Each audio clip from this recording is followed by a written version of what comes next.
That's my business advice, is keep it simple and keep it something that you can wrap your head around and you can see clearly, because if you can't look at it and see clearly what's happening, then it's gone beyond your cognitive abilities to be able to run it every day.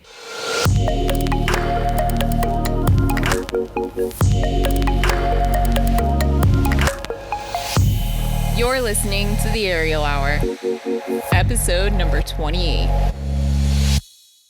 The Aerial Hour is a weekly podcast where I interview aerial entrepreneurs and professionals within our industry. Hey there, friends, and thanks for tuning in to this episode of the Aerial Hour. I'm your traveling host, Tara, and today I am joining you from the Valley of Fires in New Mexico, and it's actually pretty dope. We're getting ready to head up to Albuquerque and Santa Fe, where we'll be going to Meow Wolf, and if you don't know what Meow Wolf is, I highly recommend you looking it up on Instagram right now because it's awesome. First, thank you so much for joining the show today. This show is all about the pole and aerial industry. During each episode, I've traveled to meet artists and entrepreneurs in their spaces to find out how they've made things work. My hope is that with each episode, you learn something new. Before I get to today's interview, let me share with you all the things. First up is the review of the week, which comes from Laura Blayton, who's an actual badass. Laura writes, I cannot recommend this podcast enough. The raw vulnerability of Tara and the interviewees makes you fall in love with them. An overall wealth of information that you can't help but appreciate and respect the hustle and work ethic of every single person.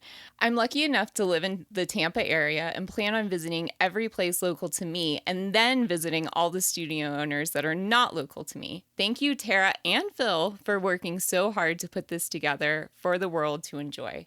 Thank you, Laura. And please document you traveling to all these studios. I can't wait to watch you. And seriously, thank you for sharing these kind words, especially for mentioning Phil, because this is basically all the payment he gets. If you'd like to help out the show, one of the easiest ways is by sharing your review. You can do this on Apple Podcast or Facebook, or really anywhere else you can find to leave us a review. We'll track it down. This helps our show immensely by ranking us higher in the charts, as well as introducing us to other people based off of your opinions. So please share with us your honest review of the show, and make sure to like and follow us on Facebook and Instagram at The Aerial Hour. And now to today's sponsor, who could not be more fitting for this particular episode. Today's sponsor is none other than Nightshade Designs. I'm sure you already know who they are, but just a quick recap. Nightshade Designs is a proud woman of color owned and operated small business based out of Tampa, Florida. Nightshade Design creates customized glitter heels that are one-of-a-kind pieces of art. They are strong supporters of the industry, from strip clubs to pole studios and beyond. You can see their heels sparkling on stages in all 50 states and over 40 countries. You can check out their full store at shopnightshadedesigns.com as well as on Etsy.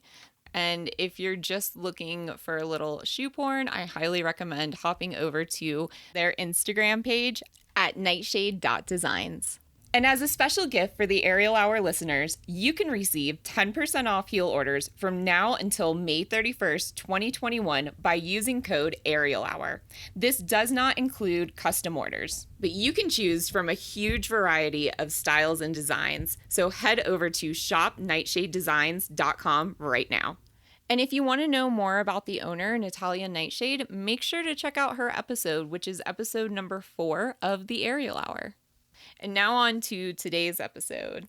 Today's episode features the Alethea Austin. And even as I say that, I still can't believe those words are coming out of my mouth. It was such a dream come true for me.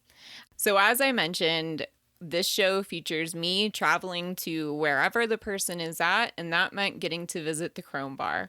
So I went to the Chrome Bar and got to interview Alethea and find out about her incredible career, how she got started, how she built all of her businesses.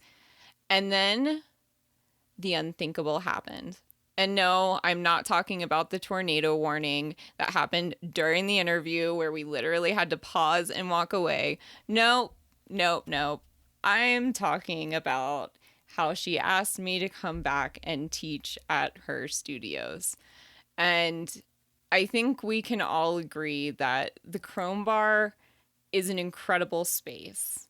The light installation, the mood, the vibe, the instructors, the students, the everything, it's just truly one of a kind. So for me, I get emotional just thinking about it. Being asked to teach there will stay with me forever, and I'll treasure it deeply. I got to know her, her students, her instructors, and they're all so incredible.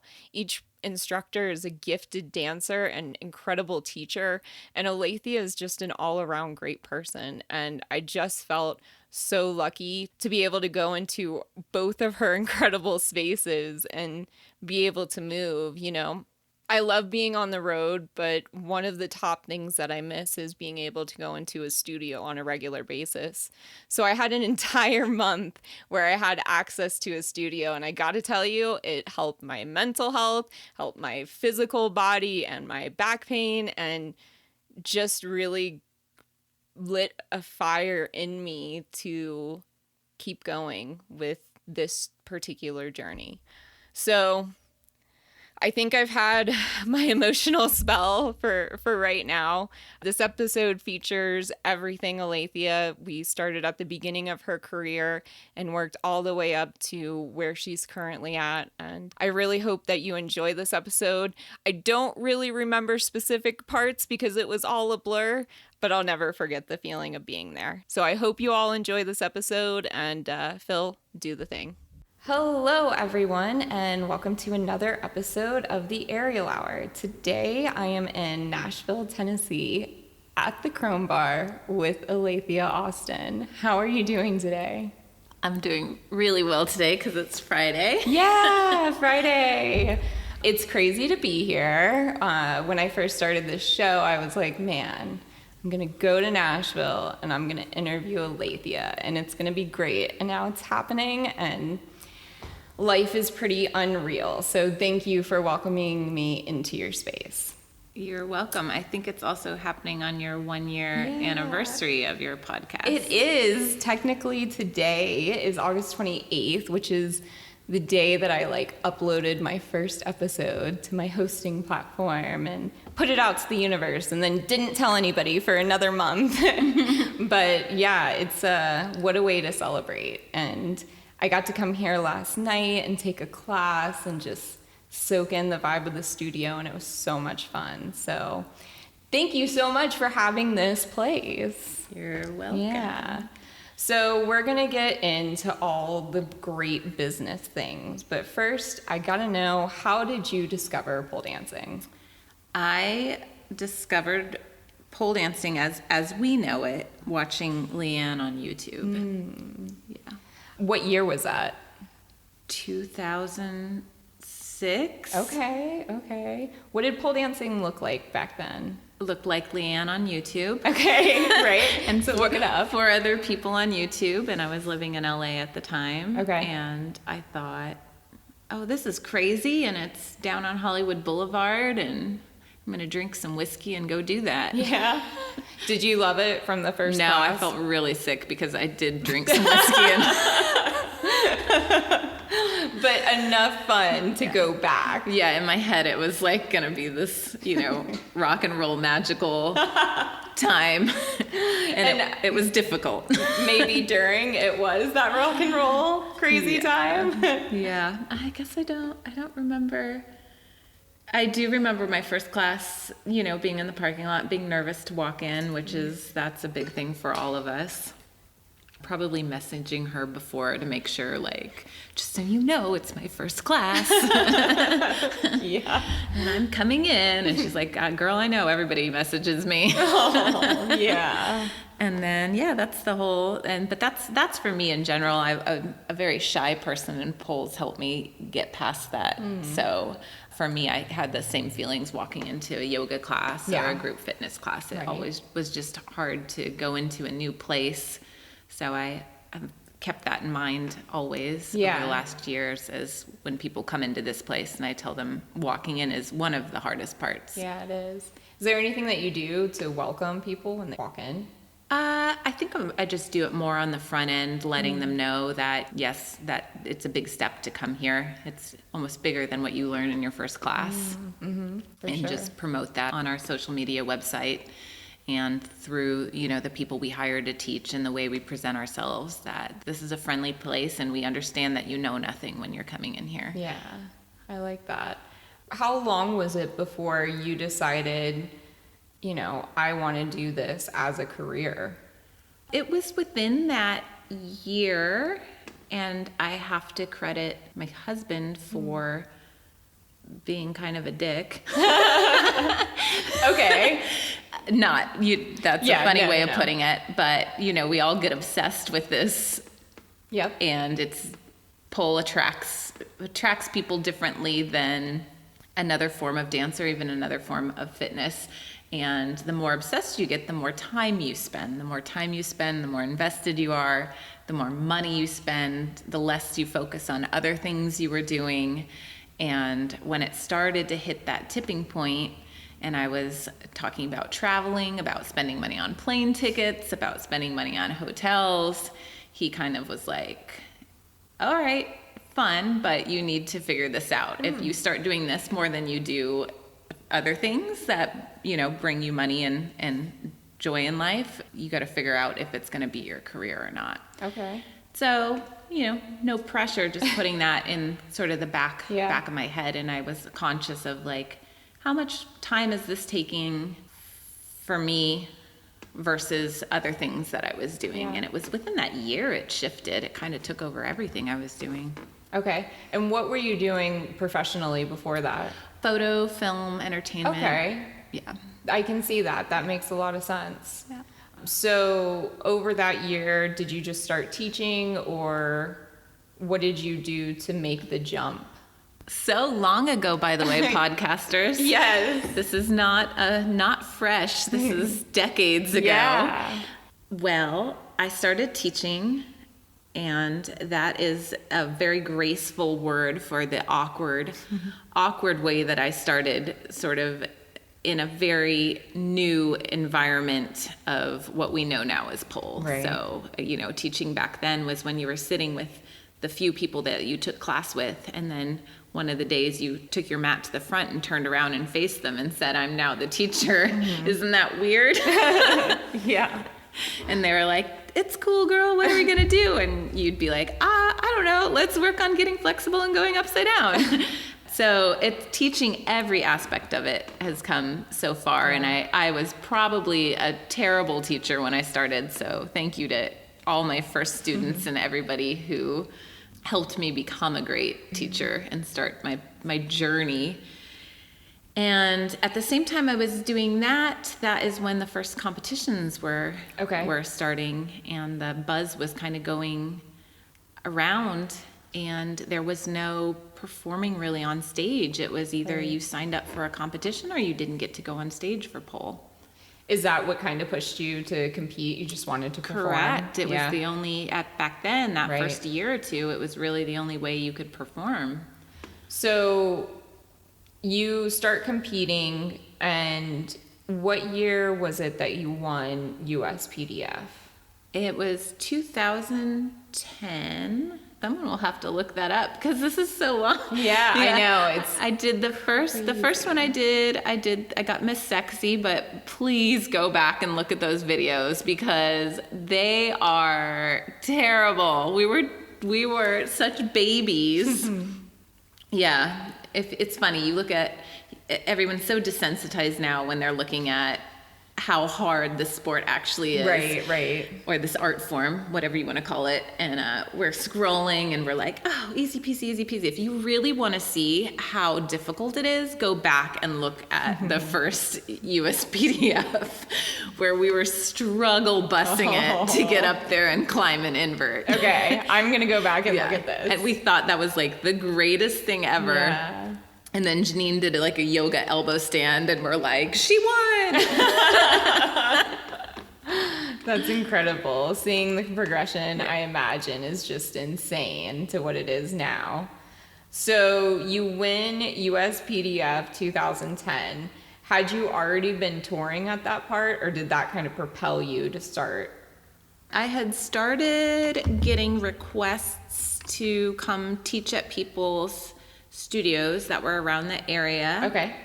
And I was very open to traveling at that point in my life. Okay. And another kind of note is that workshops were, well, very different. Not a lot of people did it. And the community didn't really understand or know pole yet. So a lot of times when we were traveling in the early days, it was not to showcase who we were as instructors. It was to teach people a basic spin and to do a chopper. Okay. If that makes sense. Yeah, definitely. We were all foundations. It was foundations. Yeah. We weren't necessarily teaching like, this is our personal style. Right. This Signature is our class. signature class. We were going and saying, okay, if you hook with your inside leg, it's going to look like this. If you hook with your outside leg, it's going to look like this. That's amazing though. Like those moments of seeing people get that stuff are so great. Teaching and traveling was very different. Okay. How long were you traveling for? Well, when we if we're doing chunks of time, Yeah. blast from the past, it was, if you think of 2010 to 2012, which is when I moved to Nashville, those 2 years I was traveling about 300 days a year. Wow. Wow. And were you managing this yourself? Yes. Okay. Yeah. What did that look like? It was eye-opening. It was, taking, which you probably talk about a lot, taking this industry that is friend-based and relationship-based and adding a business-based aspect to it. So it's very odd. It's odd that in the pole dance community, we call someone up and we say, hey, I'm traveling across the world or the country and I want to come see your studio. And the person says, oh, come stay at my house. And then, then they say, oh, let's do a workshop and we'll pay you. So it's a really odd transaction that happens. Yeah. And you mix relationships, trust, business, and learning. It is a very interesting mix. So it sometimes goes well and it sometimes is a little difficult to set boundaries. Right. And for the most part, my experiences went just amazing life experiences. Any hardships I created were probably because I put a little too much on my plate, where I thought maybe you could zip around to different continents. At a moment's notice. At a moment's notice and not feel the effects of it. Right. So, I have some funny stories and some crazy stories, but I would say overall 98% of them, were people taking care of people or people taking care of the community. Yeah. That's great. When you organize this, were you reaching out to studios or were studios reaching out to you? Like, how did you organize a tour? Well, a little bit of both. I did one tour with X-Pole at the time who had, was bringing people over to England and kind of would negotiate a flat rate and take care of it for you. And I did one of those and it was all right. It was fine, but it was nothing I couldn't have done myself, but I trust them, and that 3 weeks or something was good. And then for the most part, I did it myself, and I would do overseas. And you get a cornerstone, someone who has a big studio with lots of people, like Inez in Austria, someone who is going to fill workshops. You ask them, they reach out to you and say, hey, will you come visit this year? And you say, yeah, I'd love to. Let's figure out a month. And then once they book, then you think, all right, well, I've got that little mark on the map. And then what do you put around there? How long do you want to be gone? What are your other responsibilities? How much do you need to make? Right. Which I'm not sure if people put that on their line, but it should be on your line. Right. How much do you need to make if you're gone for 3 weeks, 4 weeks, 5 weeks? Right. And then, connect the dots from there. So that's how it used to work. And again, we're talking a decade ago. So now you're not touring. I can't. Right, yeah, I mean, seriously. We're not even right now, but just generally speaking, in general. You've got a lot going on here. So you tour for a couple of years, and then in 2013, you decide to open your own space, correct? Correct. So you're living in LA and you fall in love with this industry and decide to make it your career. You win USPDF, you start touring, and you think to yourself, I want to open a studio? Not to sum it up, sorry. Right. I don't know if I ever thought that. Okay. I think I was happy learning to be a teacher. Okay. I was happy learning to be a competitor and performer. I was really loving being a performer and a travel teacher. I was loving that till I wasn't loving it. And some of the other women that were doing it around the same time as me, they were like, oh, it's like 2 years and you're going to be like, I'm done. Yeah. And it really was. It was, that first year, everything is new. That second year, you're like, I'm a world traveler. And then you can get tired and burn out and ready to move on. And that's about when I thought, okay, what's sort of next for me? And I had done some DVDs, which was another way to connect with people and teach. And that is when I opened up the next door for, do I want to own a studio? Meaning, do I want to teach people, the same people every day? And at that point, I would only see people for 90 minutes. And if they booked 2 workshops, I'd maybe see them for a day, and then I wouldn't see them for a year. Yeah. So I wasn't they said I was a part of their pole dance journey, but I felt like I wasn't because I was wham bam, and then I'd see new people. Yeah. And so I thought, is that what I want? Do I want to see people every day so I can teach them to pole dance? Yes. Yeah. And do I want to teach other people to teach people to pole dance? Yeah. Well, that sounds like you're kind of ready for a studio. So it was more about a next step challenge. Okay. So it wasn't on my goal list. Okay. It kind of like, all right, well, you feel good. You feel like you did this. Yeah. Do you want to do this now? Right. So quickly going back, the videos that you did, what propelled you to do those? There was a need for them. Right. Because this was what year? 2009. And there's YouTube pretty much, right? Jamila's DVDs. There are a few DVDs. Right. Vanya had some. Right. We didn't have internet in 2009. We didn't have phones. We were like Fred Flintstone back then. And DVDs were a thing, and it was such an expensive, horrible process to get a DVD printed and ship it to people. Yeah. It was so traumatic. Oh, it's so traumatic. So your husband is a videographer? Yeah, he's a director of photography. Okay. So he was able to help you with the editing and directing? No. He just shoots it. Okay. We had friends. Yeah, we got it edited. We got the thing done. The hard part back then was the expense of getting them printed. And then some people that are listening might remember where I had taken pre-orders and then the place just completely messed up my 10,000 oh my God DVD order. And I don't know what possessed me to order 10,000. I think there was like a price break. Yeah. And just so you know, I still have oh my gosh, some really? left. That's fantastic. I'm not sure how many, but there's still, I never had to do a reorder because I don't know. I can't remember exactly what happened. There was a monster snafu. So I thought, okay, I'm just going to order another run and get it started.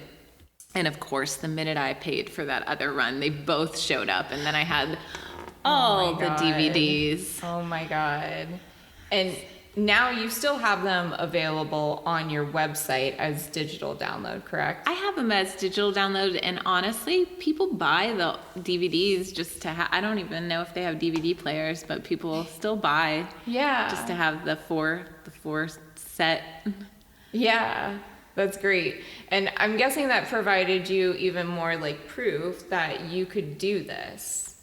That was the first actual passive income or something that was, that was something where I wasn't actively using my body at a certain period of time for a set amount of money. Right. So it was a huge boost to building, all right, if you're going to have a pole dance career, it can't be your physical motion for every penny. Yeah. So that was the first thing that I did where I thought, okay, I can take on a project and have it be fulfilled and make some passive income or hold its own for years and years, which it still does. It absolutely does. So, sorry to jump around a little bit. So this was 2009, 2010 US PDF, and then 2013 the Chrome Bar.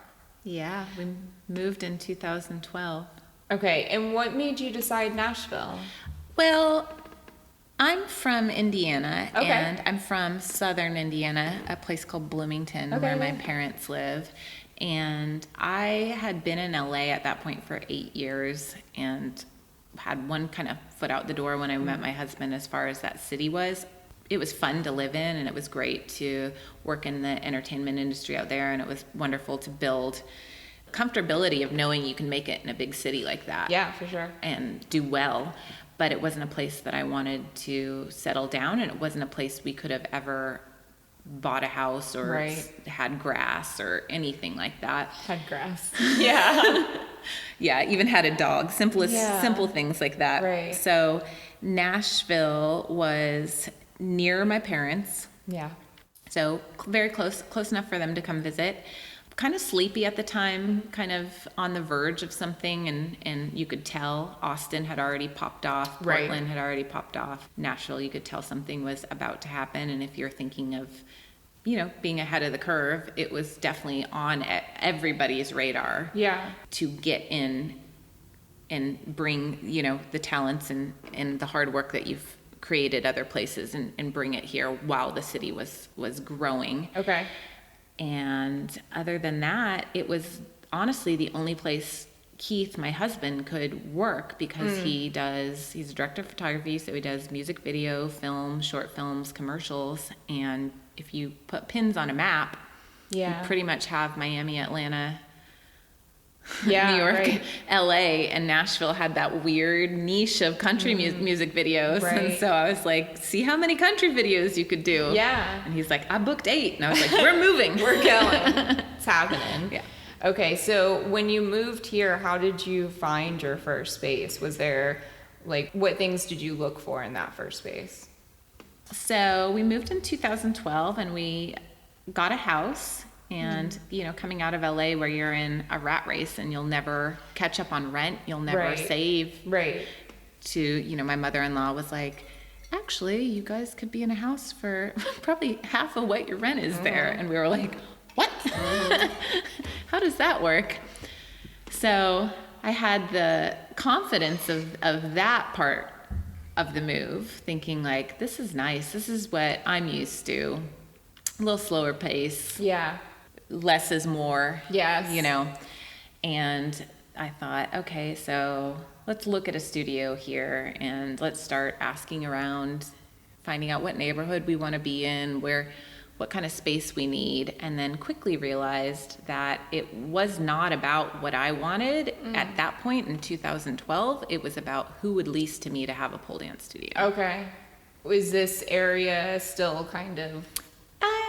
I think you could say that about anywhere in the whole world. Right. So it wasn't specifically Nashville, but the dreams of I get to pick and choose versus who's going to rent me a space. But also not just the word pole. Who's going to rent a space? I found some really beautiful spaces that couldn't have a shared wall with an audio. Okay. Office spaces that couldn't have a shared wall with a stereo. Right. Or places that needed to be out by 5 at night, or it was just way more intense of a process than I bargained for. So that part is something that people don't realize. You could be looking for half a year or more for a space, and you think, oh, I'm looking for high ceilings. No, you're looking for so much more than that. Yeah. Right. So how did you land on that first studio space? I was in a contract with a space kind of right around the corner where the real estate agent had been not so upfront with the actual owner of the building. And we were a little bit in a standoff where I said, no, I told him we were doing a pole dance studio. Okay. And thank goodness I didn't get that space, but we're in a little bit of a standoff, and I was frustrated, and I was driving around downtown, just frustrated, thinking, maybe I shouldn't do this. And passed by a building, and it had been just put up for lease by owner, and he had literally just hung up a sign, and it was this dilapidated radiator shop. Awesome. It was so bad. There should be a picture story that goes along with this. Oh, please. Do you have pictures? Oh, I have pictures. Oh my God, please send them to me. I'll put them in the show notes. I have pictures, and it looked like you were crawling out of a coal mine in 1962. Like, it was so bad, but I didn't care because I thought, the price was right. The guy was like, I don't care what you put here. Yeah. I was like, perfect. I said, I'm a pole dancer. I'm going to put a pole dance studio. He's like, show me your bank statements. Cool. Yeah, right. I'm like, awesome. And then it was just one of those, you bite off a big piece of cookie there. So just everything. We opened it up, and I was like, look, the toilet's right here. So no problem. Check toilet. We go get the keys, sign the lease, move the toilet. It's a fake toilet. There's no plumbing under it. Yeah. Wait, there's a fake toilet. Oh my gosh. Okay. So now you have to put plumbing, a toilet in. Put plumbing in. Because I signed an industrial lease, not a commercial retail lease. Wow. So it was just you get a better rate for the space, but all problems are your problems. Yeah, right. So I was like, there's no plumbing in this. So you add in plumbing. What other changes did you make? HVAC. Wow. Yeah. Yeah, everything. We did everything to that spot, which was a big gamble. Right. It's a huge investment, for sure. Yep. Yeah, and then opened April. It was like April 2013, but not really, because we had HVAC problems throughout the first spring, summer, and I had camps booked. And I remember, I think the first pole camp was very hot. And I didn't really get rocking with like feeling normal and clients and classes until August that year. Okay. So it was almost a full year of moving. Yeah. Feeling it out. Right. Building it out. In those early days, what did you do to promote the studio? Well, I was still traveling to pay for all of it. Okay. So that kind of promoted it. It didn't. Right. So I had enough people that knew who I was. Right. And it was just hard work and crazy timing where I just had to keep traveling and then start traveling's coming toward me. So very differently than a lot of people open is I opened in that first year. I based most of my income off of people traveling to me for sexy flexi camps. Okay. So what did the camps include? Those camps were, golly, this is another blast from the past. It was a full weekend of training, and then I would bring someone else to teach with me. Okay. So it was me and another instructor. Fontaine, we had some crazy, Cleo came, we had lots of people. So it was me and another instructor, and they got a full weekend of training, plus we would put a show that weekend that they could either watch or have the opportunity to perform in. Very cool. So during those shows is when the local community started to notice, and not only notice, oh, there's a pole dance studio in town, but wow, this is the best shit I've ever seen. Yeah. Like, these girls are bananas. Yeah. So is this around the same time that you're starting Live Dancing Girls too? Correct. Okay. Correct. And what was the idea behind that show? The first idea behind the show was to take something like pole dancing and my husband's experience, creating light, and just be able to be, I don't like the word rock star, but to be able to have a part of that element of the Nashville community. Yeah. So, Exit In was a place I had my eye on where I thought, oh my gosh, like, when could me, given the choices I've made in my life with no singing talents and no musical talents, how could I be a part of that iconic stage? Mm-hmm. And it clearly was not singing. So we approached the owners and we said, can we do a pole show here? And then, kind of told them more about what we did and the level we do it. And they're like, rad, do you want to do 4 a year? And we said, sure. And so kind of time those with the camps. Right. And that was the catalyst for people in Nashville starting to hear about, not a class, not, hey, let's go take a pole dance class, but this is a culture, this is a performance culture, this is a dance art, right. This is Cirque du Soleil meets stilettos, right. And it was high caliber performers too. It was. I had to be, it was not student recitals. Right. It wasn't, nobody on that stage was, everybody on that stage was ready to be on that stage. Right. And the audience, which it's a 400 person venue, the audience was just, at first was so packed because people were so sick of the same, not sick of it, but everything in Nashville at that point was you'd go out and you'd see singer-songwriters or live music and they were like, what is this? Something new. Yeah, and we'd have people just, half the audience would be people just like, I just saw it on the flyer. Yeah. And from there, I really started building my Nashville community studio base. Okay. So people would see and be like, I want to do that. Where can I learn how to do these things? Right. And you're like, come check out the studio. Well, yeah, and it was all branded as the Chrome Bar. Nice. The Chrome Bar Live Dancing Girls. Nice. So. Very cool. So you're doing these shows, you have the studio. Are classes starting to fill up? After that first year, but it's also what your priorities are in people. Everyone's different. My priorities that first 2 years were going from one camp and one show to the next. Okay. And the classes, not that they were gravy, but the classes were our in-person classes. My focus for those were way different than, let's say, my focus now at the studio. Right. They were just, the classes between the camps. Right. Where the new people would walk in and we would teach them to do a fireman's spin. Yeah. Right. And I imagine like the camps and the shows are bringing in income. Yeah. And so you're kind of propelled to continue working on those for the financial incentive too. Correct. That was what I knew and what I was making work. I did have this amazing group of girls here in Nashville that were Chrome Bar girls, and they all knew about me before I got here for the most part, and they just came to me already training in pole, so we just kind of flowed into, all right, what night do we want to do advanced class? Right. That's awesome. And for a while you're producing these shows, you have the space, and then at what point did you decide to do Miss Pole Dance America? Which, thank you, by the way. Thank you for the countless hours, I'm sure, and headaches and nightmares and everything, because that show was incredible.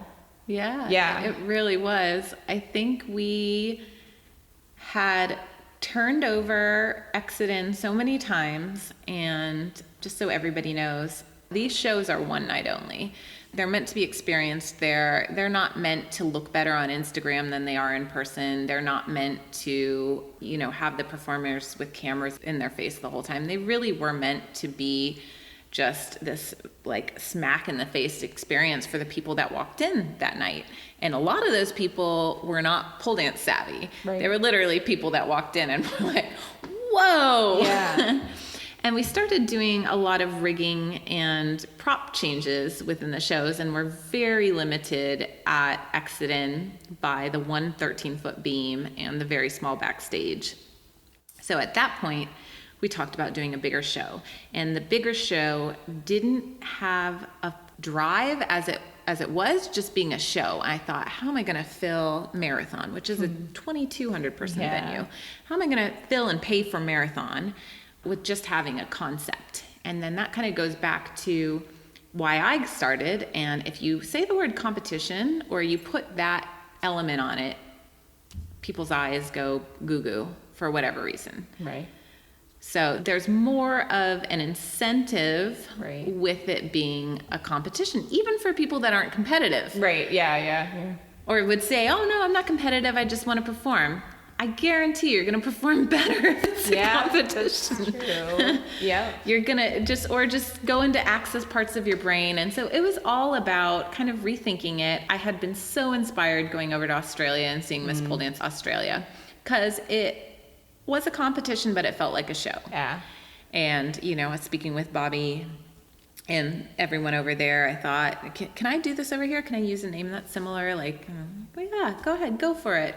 If you can pull it off, do it. That's awesome. So I thought, all right, let me do a show, like a competition that feels like a show.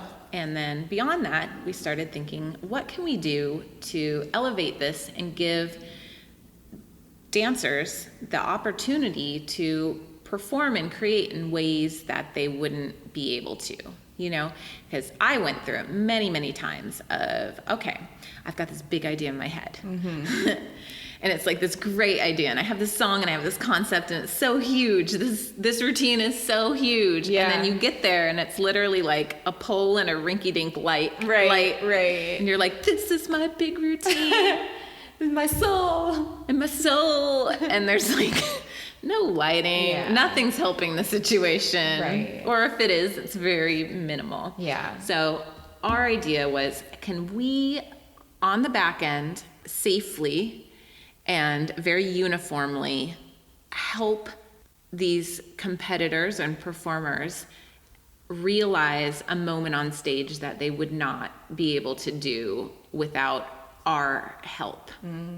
So it's not only a competition that's physical, it's sort of an artistic presentation, which is up for interpretation, but you know, that's part of it. That's how it is. Right. So we had a very lengthy process of them turning in, you know, portfolios and presentations on what their piece was going to be, and nothing was off the table. If we could make it happen for them, and a lot of that fell on us money-wise, and some of it fell on them, you know, and we would sort of negotiate it out. We worked in a huge budget for riggers, lighting, gags that would help the whole show. You know, if you had something specific in mind, like wanted to, if you wanted to build, you know, a whole scenic decor behind you would have to pay for that, but we'd have the people there to move it. Like, we would make it work. So when we started having those conversations, then these performers that you know as just dancers started to evolve as the show and these pieces. And I didn't know the first year. I thought maybe it was just going to be a competition, and it was not. It was not. Yeah, we didn't know. We just started doing it, and then, you know, and keep in mind we're doing it all for one night. So this whole year of prep goes for one night, because you can only pay to rent a venue for one night. I don't know if you've tried to rent a venue for the entire weekend, but it's not happening unless you're a record label. Yeah, right. So we pay to rent it and get in there at 2 a.m. and start setting up, and then do tech run-throughs. With the only time we saw the show was basically while the show was happening. Wow. Yeah. I think about like some of the stages that were set up and all the work that must have gone into them, but it's just incredible the props that went into the show, and they really did make it a show. You could feel it watching either the live stream or the recorded performances. Like, you felt a part of it. It's incredible. Amazing. Yeah, that was the communication between us and the performers that happened it was stressful, but it happened for the months leading up to it, where I think normally, I don't know how it is anymore. I've been out of it for so long, but normally you sign up for a competition and then you wait to get emails from them. Yeah. Where this one, you know, Amber Wolf was like, all right, so I think I can tie myself to a rope. Yeah, what swing. was that email like? She was like, I don't think it was a phone call, because we would call them too, because things can be lost in translation. Yeah, so we'd have, I imagine, just an email. I'm gonna hang from a rope. Yeah, like, we would call them and say, all right, so, you know, how's it going, and what are we doing, and how do we need to prepare for this? And so she was like, I think I can hang from this rope and swing between the poles. And yeah, we were like, okay, send us a video. And we were like, oh, she damn did it. Okay. So we go to a venue and we measure it, and we're like, all right, this is going to work. Wow. And that's only one act. What's next? Yeah, seriously. And each act was so intricate I remember the first year, like, was it Lisa Cannon had the balloons? Uh-huh. Just like these incredible sets, and Rochelle Rivera with, I think that was maybe the second year. With like, snow. Yeah, just these incredible show. Yeah, that's not normal every day. No, it's not. And I can't even imagine the work that went into planning that, the contracts, everything that had to happen to make that show possible.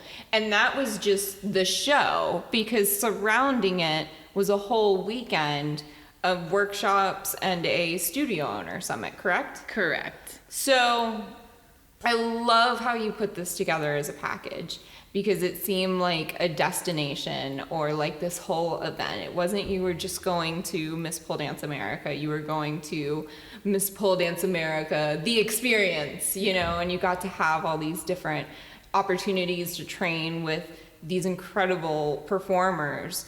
But I love the studio owner summit. Like, what a great time to kind of get a break, but also learn how to improve your business. So what kinds of things went into the Studio Owner Summit? Yeah, so that was one of the things we offered, because a lot of the people that start a passion in pole dance end up being studio owners. Yeah. And when I was trying to plan the weekend and make it worth it for people to come here and have part of the experience, one of the things was, and I think I've spoken to Colleen from PoleCon about this, there's nowhere in Nashville that you can rent a venue and be all in one place. Yeah. Like, they have Opryland, but you can't, there's no way to do Nashville or do events here without spreading people out throughout the city. Right. So that was one of the first hurdles. I'm like, do people want to be spread out, or do you want it to be like, the pole places where you go and everything's here and you just walk down from your hotel room? That could not happen. Right. So we had to go in thinking like, well, that can't happen. People are going to be spread out, which to me means they're going to break out and they're going to do their own thing. So some people are going to go out drinking. Right. Some people are going to go out hiking. Some people are going to take workshops. And then some people, studio owners, might want to sit and talk to other studio owners, and I'm talking like 7 to 12 people out of the hundreds that come. And then, what are simple things that we could bring in where it's not someone from the pole dance community telling you what to do, but someone, who has expertise and just being a CPA, just simple things. Right. Just like, what little kind of simple details can we add to give everyone just a break and a chance to talk to each other? I love that. Yeah. And I love the emphasis on bringing people outside of the industry, even in the judges for Miss Pole Dance America. I think that elevates us as well, because, we don't know it all, first off, but that also gives us an opportunity to kind of bridge the gap between the two and get some outside experience. Yeah, that was the most important part of how I would be okay calling it a competition. If that makes sense. Yeah. I was geeking out on the production end. Yeah. That was a lot of work. Yeah. The show end, all of that. But to me, there was no way that it could have been judged by people in our industry that knew each other, really. Right. So we would have one pole dancer, yes, boom, and then one person who was a choreographer or in the dance arts, and then someone else who is in film and entertainment, just looking at it from a completely objective eye of, this is what I'm visually seeing. Yeah. And we didn't have anything to do with, like, once they went, they judged it. We didn't have say over it at the end. The only time I got to see who won was when I opened the envelopes. So the scoring card was pretty cool. It really was not complicated. Yeah. It was like a kind of go with your gut thing. Like, what really moved you that night? And I know it all moved you, but what really kind of got executed really well, thought out really well, which they all were thought out so well. Right. It was crazy hard. But that was such a fun part, just seeing the judges' faces the whole night. They just were stunned. Yeah. Just stunned. I'm sure. I'm sure. So Miss Pole Dance America went on for 2 years. Yeah. Yeah. Do you think you'll ever do it again? I'm not opposed to doing it again. I don't feel pressure to. I mean, you guys will have to flood me with emails if you want me to. It's not something that's easy. Right. It's not something that's half-ass. Right. It's not something that I want to run along. I think the year I stopped doing it, well, I had some huge studio hiccups that we'll get into, but there were also so many other events going on that I couldn't find a time where I felt like people weren't already tied to another event. And I don't mean that in a competitive way. I mean that as I'm very respectful over people only having a certain amount of money to travel every year. Yeah. So, if they've already kind of picked 2 or 3 other things and the calendar's super full, I had a hard time putting it on, finding my place. And the year that I stopped doing it, I just couldn't, there were so many things going on, I couldn't find a place that looked right for it. Right. That year. Yeah. If that makes sense. Definitely. Start emailing her. I want to see the show again. But I mean, I'm sure Sarah Jade is cool being the reigning She's like, I broke Miss Pole Dance America.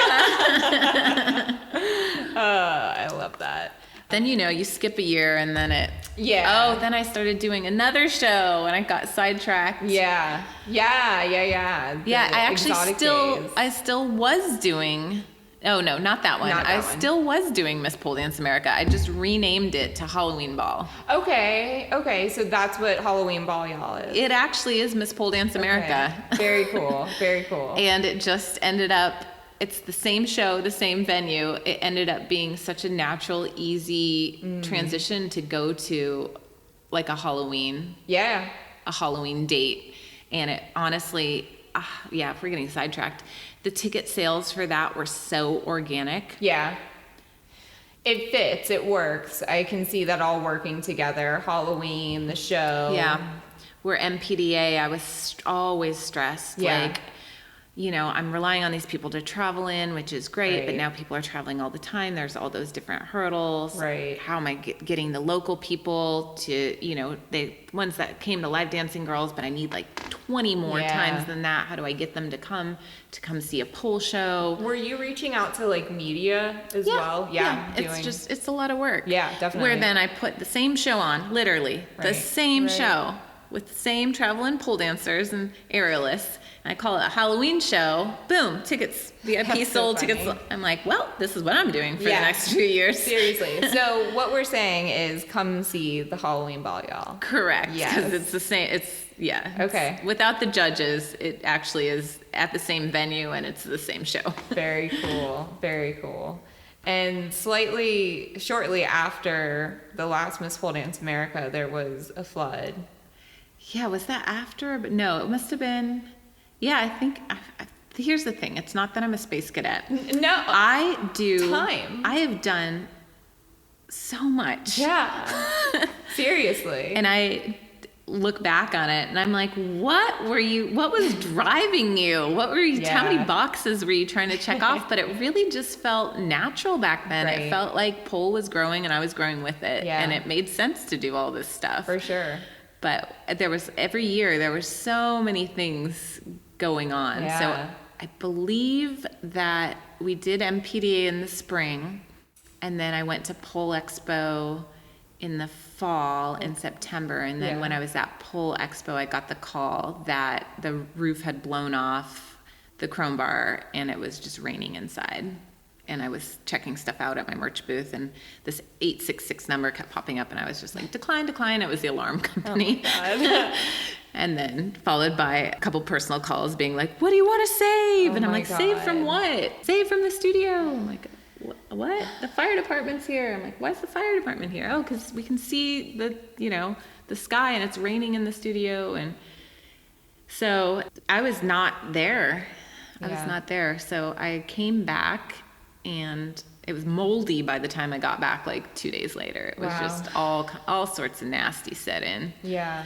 Because it was an old building in the first place. Right. And a wood roof. Wow. And the landlord whatever. I will talk about him on the whole podcast. He's fine. He's just being a landlord. He rented me an industrial space and basically kept me in that lease till I got out of it, and he could rent it out for 3 times more. So I was angry, but now I'm grateful. Yeah. Because it was perfect. It was a perfect starter space, and it was good to me, and I was frustrated with how it ended, but I also know that that's how business works, and it's not fair. And there's no explanation for it. So I lost everything that I put in. I lost my HVACs that I put in. I lost the mirrors that I put in. I lost the build out, and that's just how it is, because that's how the piece of paper says it is. Yeah. So you have to rebuild. Well, I didn't have to. Right. I was, we were kind of. Did you consider not rebuilding? After the way that devastation was getting handled and the care that I felt like I was getting from it, I didn't want to stay there. He took a long time to fix the roof. Yeah. And I feel like part of that was maybe seeing if I would leave and someone else would come in for a lot more money, which happened. I did not take him to court because I feel like, for what? Right. For what? I was in a lease. Yeah, right. And so I, at that point, left when I realized that I didn't want to fix everything. Right. That it wasn't the space to fix it, and then to deal with those hurdles again when I needed something done. Right. So you then decide to rebuild a new space or build a new space? No. I called everyone in town and I was like, help, I don't have a space. We need to do classes. We are now cutting the cord. We, had our tiers. We decided we're not going back in the building. Oh, because I was near the term of my lease too. Okay. So I would have had to come back in for more. If that makes sense. Yeah. I would have had to fix it right, and come back in for more. No way. So I took the insurance money and I was like, all right, next. And that was the thing. So like I'd move on or go back. And I was like, well, I don't feel good going back. Right. And also at that point, downtown was getting really packed and it was hard for a lot of my students to get down there. Okay. Yeah. So that was another huge factor. It's right. Like, we're going to be closed for a couple months and then we reopen. And if downtown's this busy, people can't get down there for class. Right. So I ended up going to this like hippy dippy poi spinning flow arts co-op. Okay. That sounds awesome. Yeah. And he's like, yeah, cool, whatever.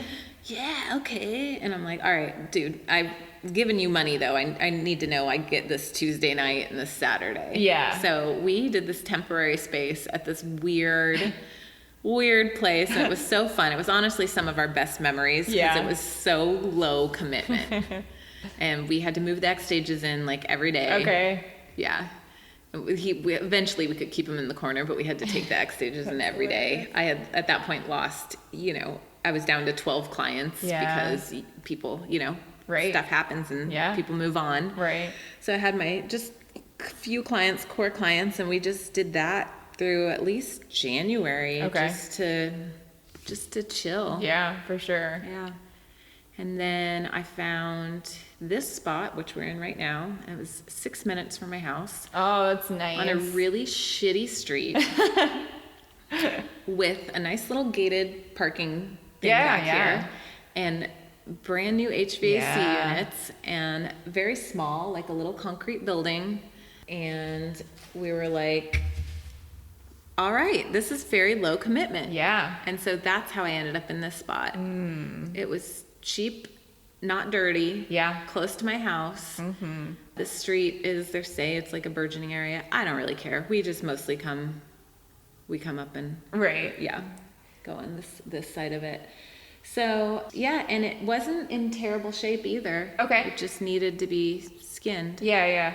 How did you come up with the idea for the light installation? Because that is like the coolest thing ever. Yeah, well, I'm super inspired by James Turrell. Okay. And I went to art school and just am inspired by visuals. And my last studio, everyone was like, it was so rock and roll and black and dark. Okay, yeah, it was a radiator shop. It was filthy. Right. It was huge. I had no choice but to buy a bunch of black paint. Yeah, right. And then I had no money, so Right. because I was just building a Yeah. business, so that's how the decor happened. Yeah. The whiskey bottles and like, Here's what I got. here's what I got. Yeah. Yeah. And we did those top-down LEDs, and then a lot of people started Yeah, that's a big deal. finding those. Yeah.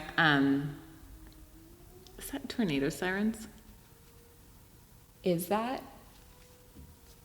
what that noise is? No way. Tornado warning till 1:15. Oh my God. Oh, okay. Well, so we're here during this together. She's gonna hang out during.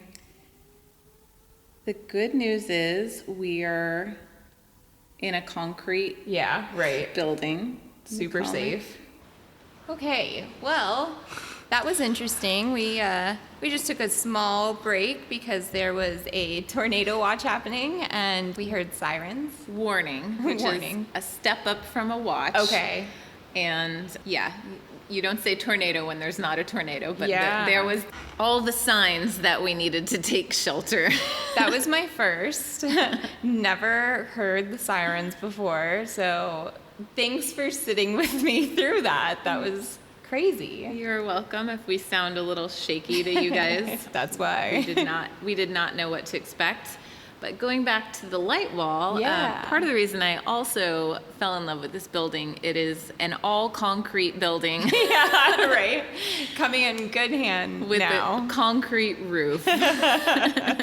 Even more thankful now. Yeah. So when you're in here, it feels like another world, but it does feel very safe in here. Yes, So it's absolutely. still torrentially downpouring Yes. around us right Yes, now. it is.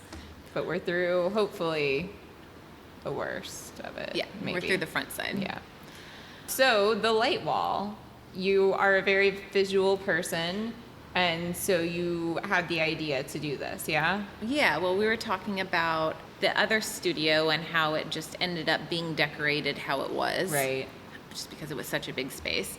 And this space is very inclusive. It's very small. It was very clean compared to the first place I rented, and kind of ready to go, but not ready to go. It needed a floor and it needed, poles and something. And it has this back wall, and I can't quite remember how it came out. We wanted to do something different for lighting.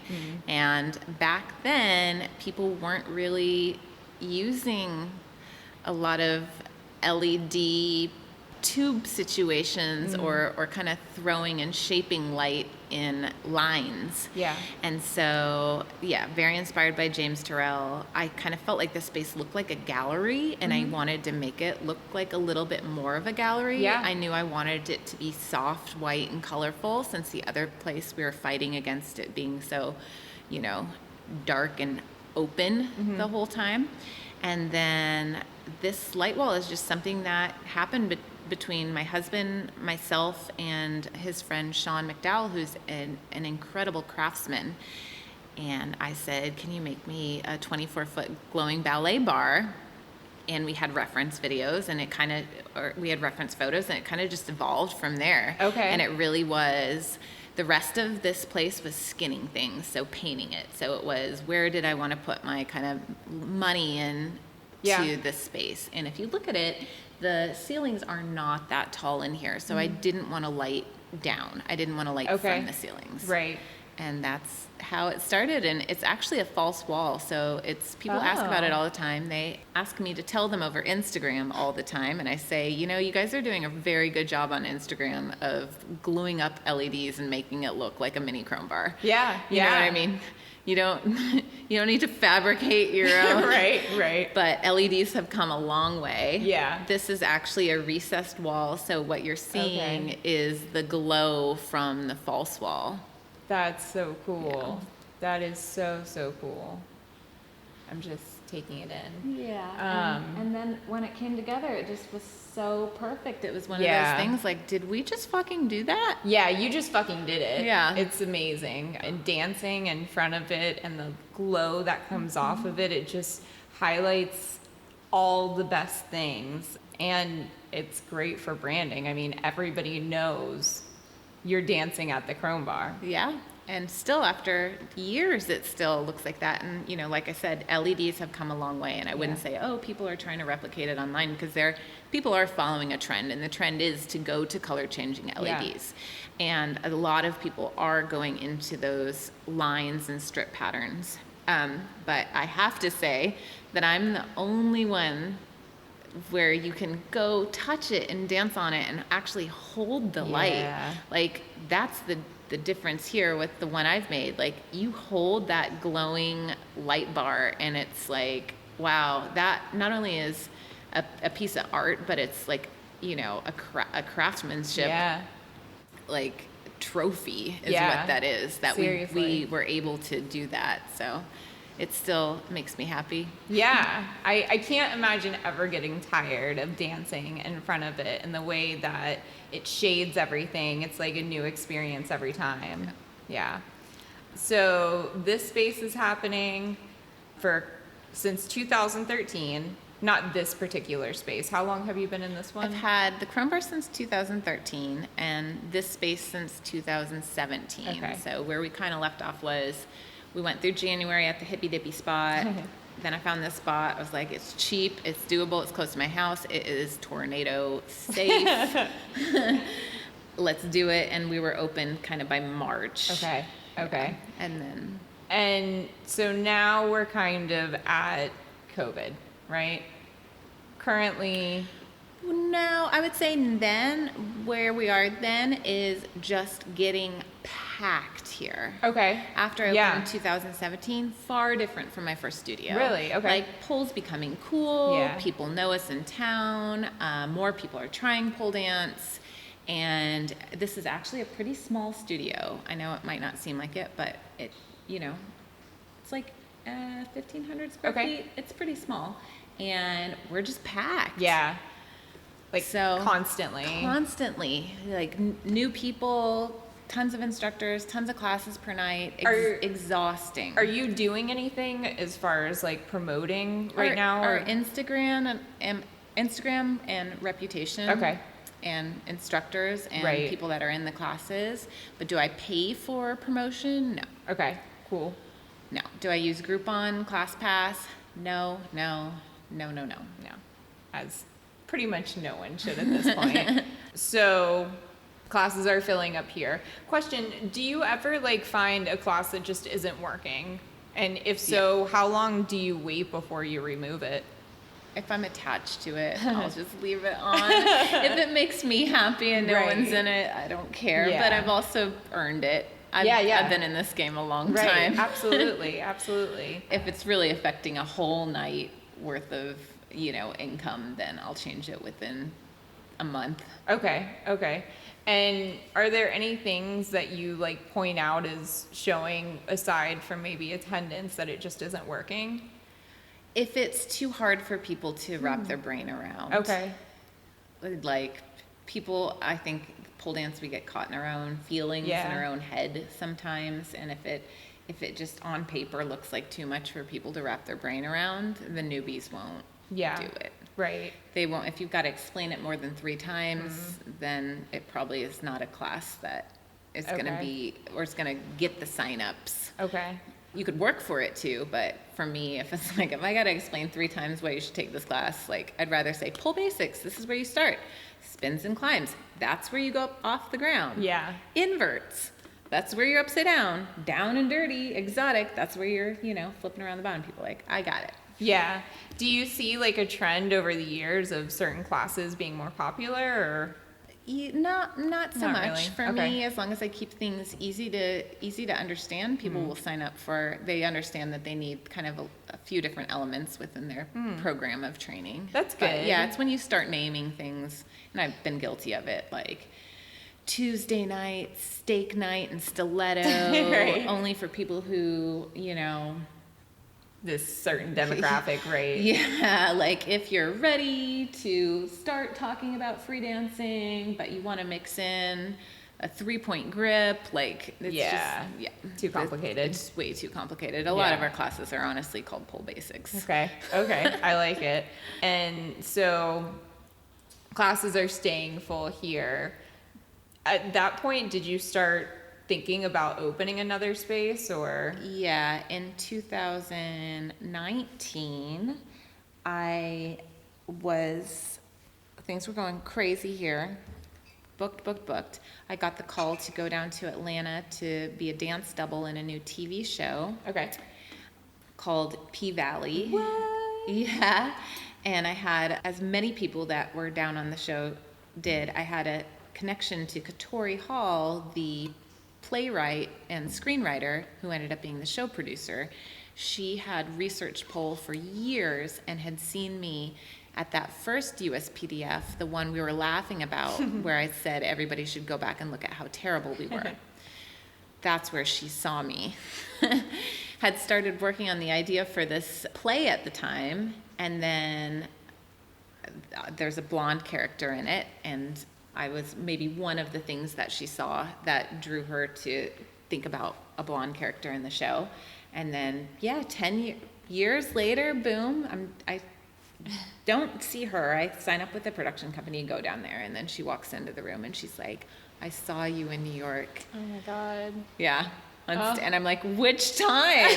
She's like, the first one. And I was like, oh my goodness. What an honor, though. Yeah, I'm like, let's do this TV show. So I was down there doing a TV show. Oh my God. I realized that the studio's packed, that I'm fulfilling, my dreams of being in shows and doing shows and, walking the line back and forth with the entertainment industry and production. And the only other thing that I felt was in the next door that was open was I thought we needed a second space because we were just full. We were full. A lot of our people were driving over an hour to take an hour class. It made sense to me that now would be a good, smart, safe decision to start planning a second location. And with everything going the way it was. Yeah, this was spring 2019. Yeah, that seems like a great idea. Yes. Yeah. And I had a little bit of a cushion from the show financially. Right. So I was like, all right, I'm not living and breathing. This was, I told Katori, I was like, this is like a gift that pole dancing has brought us full circle, where this is now a gift and I get to be in this and show myself as a performer in this and help this amazing girl, Skylar Joy, and be her dance double. And aside from that, I got a little break because as studio owners, we don't really make money. Right. It's I wouldn't say impossible, but we're doing this because we love to do Right. it. So I was like, all right, I got money in my own bank account, so I feel like I can take a step back and look at what the studio needs. And I was like, the studio needs to expand. So let's start looking at spots. So I spent that kind of I spent that late summer, early fall looking at spots. And by the end of October, I thought I had found a spot, planned it out, and thought 2020 would be a great year to open a second location. Man, oh man. Oh man. Okay, so where did you find the second location and what was different about the new space? So it's in Murfreesboro, Tennessee, which is 43 minutes from where we are now. Okay. So it's 35 miles, 43 minutes. That's a good distance. Right. I had probably a third of my clients that were driving from that area. Okay. So they were driving 40 plus minutes to take class. And I'd had a couple hundred clients come through my doors from that town who never came back because it didn't work in their schedule. Right. So, upon talking with them, did you like pole class? Oh, I love pole class. I just can't drive to East Nashville. The difference between this place is it's a college town and it's a cute town. It's not a series of strip malls. It's an actual, like there's an actual town square. It's a college town, so it has a younger population. The college town has a dance major. Okay. It's, I think, the only one in the state with a dance major. Okay. And there's not a lot of dance studios or resources for adults or college kids to go dance there. Right. With it being such a vibrant town that focuses on it. Yeah. So I thought, okay, if you drop a pin and you look for buildings that are, ready to house a pole dance studio, and then you look for an area, I didn't want to be just off the side of the road in like an industrial complex. Right. And so I found this beautiful spot that's actually in town on the town square. And it's a very diverse, multifunction location. Like you could have weddings or events there. You could do contemporary dance there. You could do dance recitals. You could do aerial because it's got 14.5-foot beams. Okay. Like I was like, if I can make this work, it could be the Chrome Bar, but I could also kind of release it out to whoever else needs to use it once we, make it a functioning dance space. Yeah. So that was originally my goal, is to see how busy it got as the Chrome Bar, and leave the door open for it to be a gathering space. Eventually. Yeah, because it's got 4 bathrooms. You know what I mean? It feels like an event space there. This place feels like a dance studio. That place feels like a dance studio, but it also feels like a place to do small events. Yeah. So you open, I started in February 26th, so March. Wait, no. Yeah. February, oh my God. Yeah. Okay. So first week of March, we got the keys. First week of March, there was the tornado. Oh my God. We were a little shocked and set behind with that. Then we started build out in late March. And then in April, the world started changing. Right. We kept going with the build out because it was April, and originally we were going to open in April, and we thought, no, we'll open in May. And then about halfway through the build out, COVID started being a real thing. Yeah. And I stopped the build out, and I stopped driving down there because I was just, we all had ways of dealing with it. Yeah. And I couldn't think about a second location. Right. So I left it, which in hindsight I should have kept pushing for those few weeks to get it done. I left it half done, and then found out I had to close the East Nashville location for an indefinite amount of time, when everyone's sitting at home playing TikTok, and I was like, what the fuck am I going to do with 2 studios? Right. And then I sat on that for a few weeks. And then I made a list down there of how much money it would take me to get out versus how much money it would take me to stay in. And the stay in won because I had just installed the mirrors. Okay. And I had already had the poles custom cut and delivered. So I was like, I owe it to myself and I'm the most trustworthy person that I know as far as my business. So if I reverse out of this, I know I'm going to lose a shit ton of money. Yeah. But if I put the trust in myself to pull through, uncomfortable, difficult times, then there's no one I trust to do that more than myself. Right. So I was like, all right, deep breath. And that was when mask on, a lot of the Chrome Bar girls, we took different shifts down there where there was 3 of us at a time, and did that in kind of May. Okay. And just went and worked. Okay. Because all the stuff that I was going to have someone else do, I couldn't have someone else do anymore. Right. I was like, okay, well, yep, that's going to be us now. Right. So rent a scissor lift and get up there. Yeah. Right. So you finished building it out, and can you open at that point? No, I finished building it out, and then they started opening their city services back up. Okay. So we got our occupancy permit, and we got our official license and past permitting and everything, because that process really slowed down. And it's a huge space. It has a sprinkler system. It had, there was a lot of checks to go through. And then in July, it's pretty much done. There's some things I'd like to do better. And everyone's going to ask, what's the theme down there? Well, it's beautiful is what the theme is. I like that. Yeah, there's a lot of natural light. Is there like a gag there? Well, besides the beautiful natural light, it's missing that extra like thing that we do for shows and that we do to present studios. Like, and I don't know what that thing is yet, but I've been slowly opening it for classes. I haven't been promoting classes. Right. We've been just sort of dispersing the girls and instructors we already have, because when we opened back up here, we can only have 4 people in the space with the poles over 10 feet apart. And then we can have 5 people in Murfreesboro. Okay. So essentially, I have them both soft open. East Nashville, actually, we run classes all day, but only 4 people. Right. And then Murfreesboro, we're open 3 days a week, just because the HVAC for August to cool the place would cost me so much money. Right, and then not being able to Correct. fill class. Right. Oof. So I run classes 3 nights in a row and then shut the AC off for 2 days. Smart. That's really smart. And then that's what I've been doing there just to get through August, because August was 90-something degrees here. Right.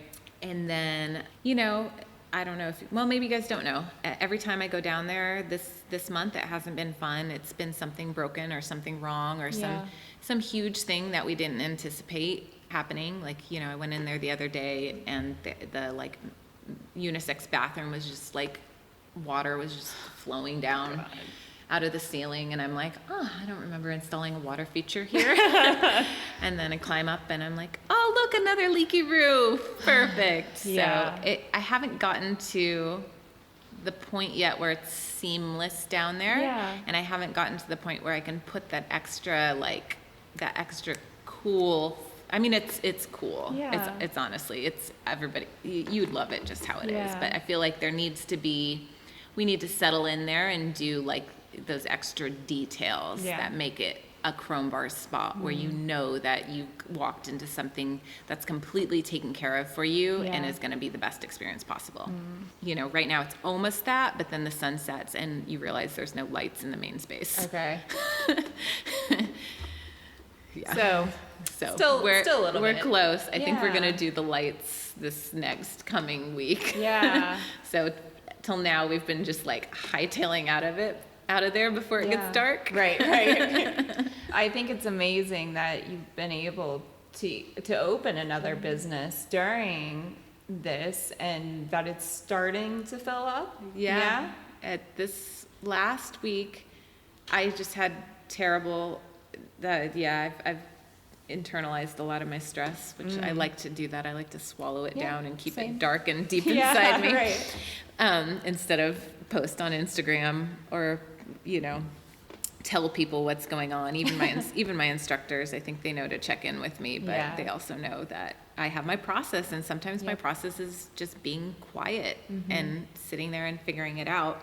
So starting when I wasn't totally done was a huge thing for me, because I don't do that. Okay.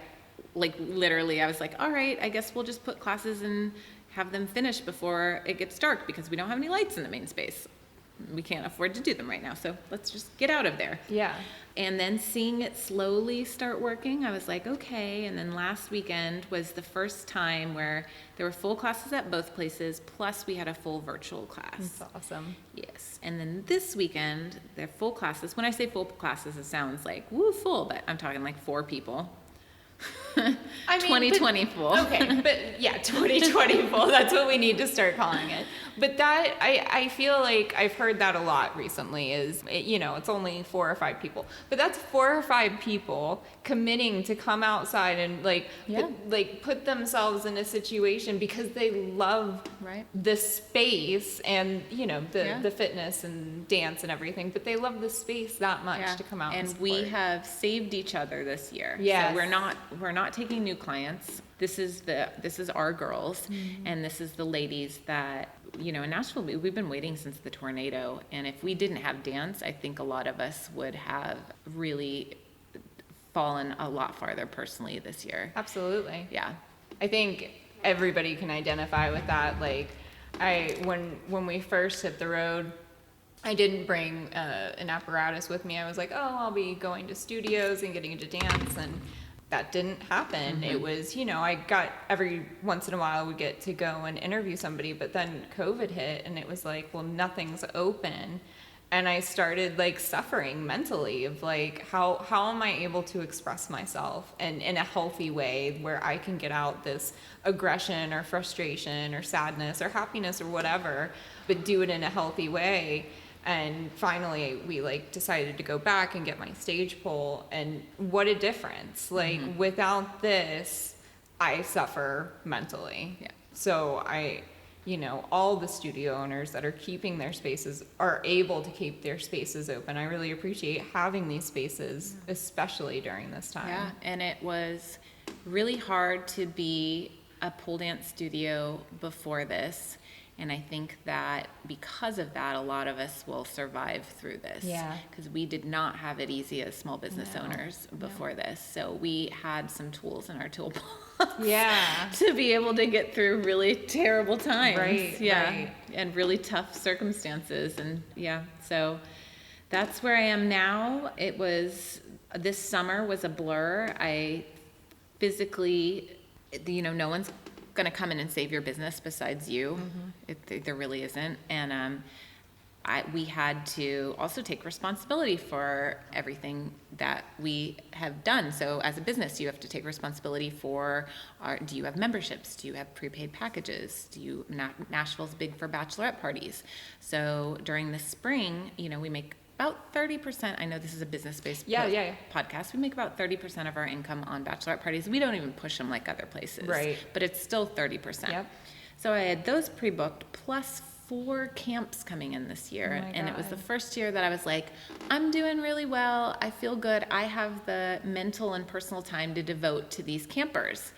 Where the 2 years before that, I felt so busy with the studio that I didn't have attention to give campers. So I had booked and they had prepaid. So a lot of them had full paid. Some of them had just done deposits for camps to come in May and August, 4 camps, plus any bachelorette parties and then any existing credits. So the thing that I don't know if people talk about it or if we should talk about it more, but when tornado and then COVID, that's my responsibility. So all that money better be in the account. Right. Because you can postpone it or you can refund it. I chose to do full refunds and just to get everything settled back. So I refunded the parties and I refunded the camps. Yeah, which is So painful. it's an ulcer right there. And barely, like I had to stagger it, and everybody was so gracious. Yeah. And I also know that it was the right thing to do instead of postponing it. And I, wrote people an email, especially the campers. I was like, I don't feel right holding on to your money when you probably need it. Yeah. Right, So right. you can say I can hold on to it, but I don't want to hold on to it. Yeah. Let's just get back to zero. And then if we put this back on schedule, you're going to be the first one who's able to rebook. Yeah, right. So I took care of that, and that was like May. And then when we started up, I was like, oh, wait, I have like 483 outstanding credits that I have to service.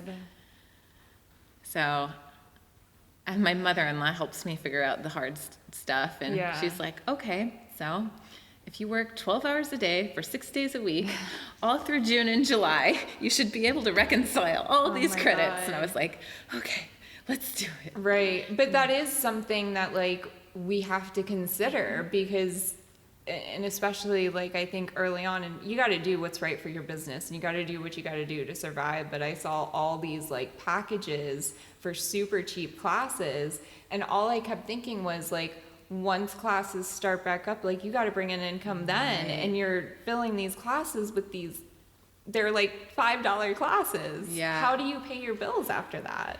I don't know. I didn't do it like that. Yeah. I told my instructors that it was going to be me, that I was going to be an instructor, because I was basically, reconciling money that came in February. Right. So I told them to take another couple weeks and we'll work them back in there. And then I offered if people wanted to trade five credits for a private, they could do that. So I could get through those. Yeah. And then I knew some of them would never come back. Right. Phew. Some of them were close to expiring and Right. just new people. So I was like, okay, I'll just tell them they have till this date. If they don't show up, cool, I Right. tried.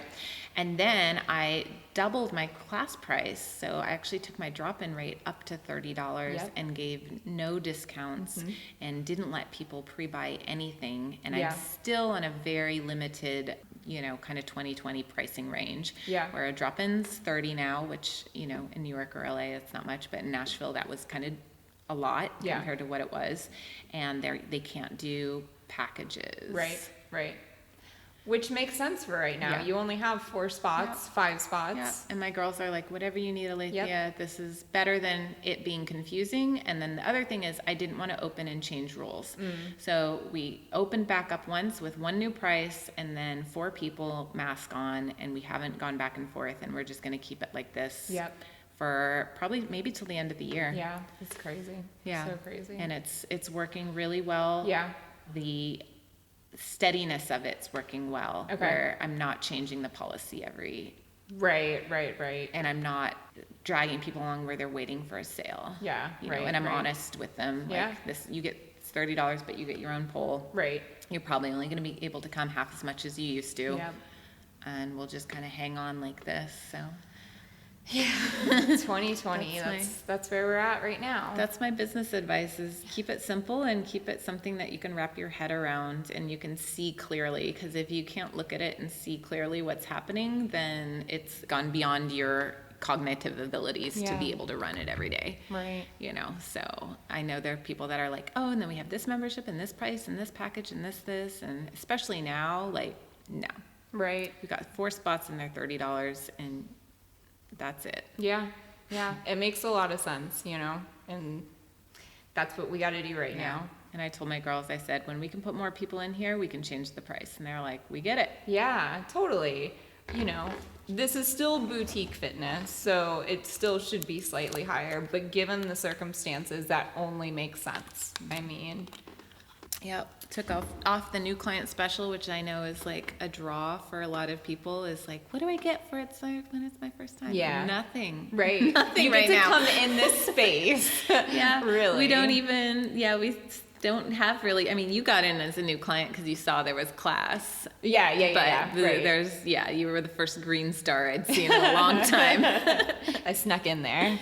Yeah, so kind of wrapping it up, I want to ask you the questions I ask everybody. A favorite performance that you have ever done? Well, okay. Okay. I feel like after we've been talking this whole time, you guys, everybody, we need to go back, and it's definitely not my favorite, but we need to go back and look at that first USPDF. Okay. I'm going to link to it. Because it was not me as a dancer. And it's funny because I feel like a dancer now. Yeah. And I've been You doing are. this for decades, and I have no problem telling people I'm a professional dancer because I've been hired to do it in a professional capacity for years. And back then, when I got all my traction and momentum and people were, when I had those titles, I was terrible. Oh my Does that make God. sense? That you felt that you were terrible. No. Really? Yeah, let's go look at it. Like, Okay. I was not good. I was not good. But that was, it was The level was the level it Right. was, and it was the first one. Right. So, even when I got one USPDF, I wasn't good like I am now. Okay. I was still a baby. Yeah. I Yeah, still yeah. hadn't even started learning everything. right. Yeah. So that's the one you're choosing. Yes, I that's like the one it. we should go back okay. and look. So 2009, right? Yeah. Okay. It wasn't at Symphonies, just the first USPDF. Okay, I'll find it. And a favorite performance of someone else. That would be probably one of Felix's, the one where she did the Alice in the Looking Glass Yeah. one. I don't know, it just changed my life. Yeah. And it just changes my life. I love it. Okay. Well, I think I've taken up enough of your time. We survived a tornado warning.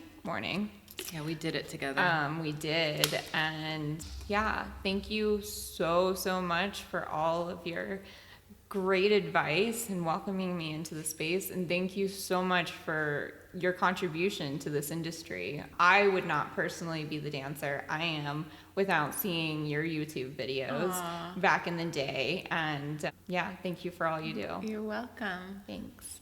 And we will catch you guys next time. Bye.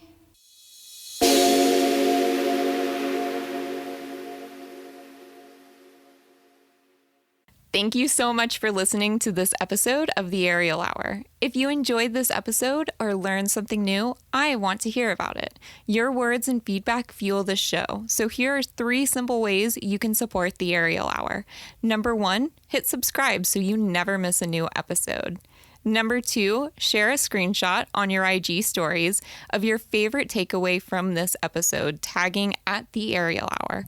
I absolutely love seeing these posts. And number 3, write us a review. This is the ultimate way to support the show, and it will only take a couple of minutes. You can leave a review on Apple Podcast or on our Facebook page. I'll be shouting out a new reviewer each week, so make sure to drop yours in there. I hope you all enjoyed this episode. I'll see you next time. I have to credit my husband for being kind of a dick. Okay.